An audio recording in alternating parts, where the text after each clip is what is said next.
Hey guys, welcome back to my channel. I hope you're all having a fabulous day today. If you are new, hello and welcome. My name is Missy. I am the welder's wife. Also, if you are new, don't forget to hit that red subscribe button down below. It would mean so much to me to have you as part of my YouTube family. But let's hop into this week's What's for Dinner.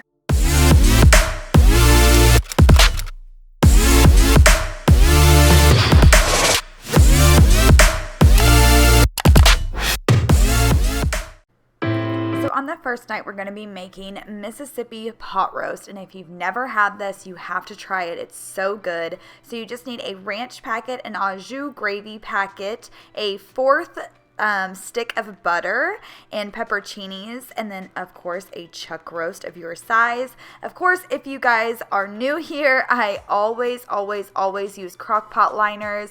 They make for such an easy cleanup. I get a lot of questions about it melting to the crock pot. They do not do that at all whatsoever. They are absolutely amazing. So I'm just going to put my crock pot liner in, and then I'm going to put my pot roast in. And also want to mention, I put this in the morning before I go to work. I'm going to cook this on low for 8 hours, so it's going to be perfect by the time I get home from work. Once I have the roast in there, I'm just going to take this Aus Ju packet. I don't even know if I'm saying that right, you guys, but I'm going to take that packet, put it on top of the roast. I'm going to take the ranch packet and I'm going to do the same. And then once I have both of those in there, I'm going to take these pepperchinis. I don't even know if I'm saying that right either, y'all. My English is all over the place. I'm from Arkansas, okay? We don't not talk here. So I'm just going to take half a jar of those and place those on top. And then once I have enough of those, I'm just going to pour half of the jar of the juice over top of that as well. And it just gives it such a good flavor. And these are not spicy at all. And then I just take my fourth stick of butter and I place that right on top. I put the lid on, and like I said, when I get home from work, this is going to be perfectly done. Like I said, I just put it on low for 8 hours. And then for sides for this, I just made mixed vegetables and some homemade mashed potatoes, and it was so delicious. It was so easy, and like I said, this is one of those things you can put in the crock pot, go to work, and it's done. The next night, I'm making chicken enchiladas.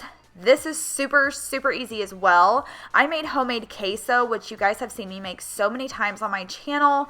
And then I have a rotisserie chicken I've shredded up, a packet of the Old El Paso taco seasoning, and then I use the low carb tortillas. So now I'm just going to take about a fourth to a half a packet of the taco seasoning, and I'm just going to mix that in with the chicken. And then once I have that all nice and mixed together, just put as much as you like. I'm going to take some of the queso, not all of it, but some of that queso, and I'm going to mix it in with the chicken as well. Coffee cups and cigarettes laying around the room. I don't mind a little mess, just wanna stay with you, and we'll do anything that we want today. Won't be scared of falling down no more, so take me away. So now what I'm going to do is I'm just going to take that chicken mixture and I'm just going to place that inside my tortillas, and then I'm going to roll those up and I will place them inside a sprayed dish. It's just sprayed with like the vegetable oil spray so nothing sticks to that. Summer.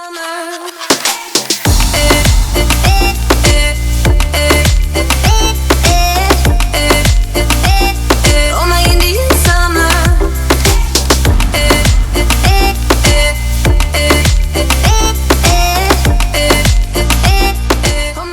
Once I have all those into my dish, I'm just going to take the rest of the queso, and I'm just going to pour that on top. And then, you guys, that is seriously it. These were so good, you guys. These were like so good. And I know I just said that like twice in a row, but I'm serious. These were so good. And they were so simple. Like, y'all know I work Monday through Friday, 9 to 5. Actually, it's 8 to 4:30, but same thing. And I just need these really simple meals. So these chicken enchiladas were so good. I just placed them in the oven on 400 degrees for like 10-15 minutes until they got kind of brown like you see there. Just serve this with some Mexican rice on the side and you were good to go. Like I said, super simple, super delicious. So on the next night, I was so tired, you guys. I just made some BLTs. And so I make my bacon in my air fryer. I set it for 400 degrees, and then I cut my bacon in half. That way it just fits nicer, and I feel like it cooks better in the air fryer. So that is just a little tip I have for you if you're going to make bacon in your air fryer. Just cut it in half, and then I just layer half the pack on the rack. And then I just cook it for however long you like. I like my bacon really crispy. Some people don't like it as crispy, so it's all just going to depend on how you like your bacon. Oh, so take me away, some other place. Don't wanna wait. Oh, my Indian summer, take me away.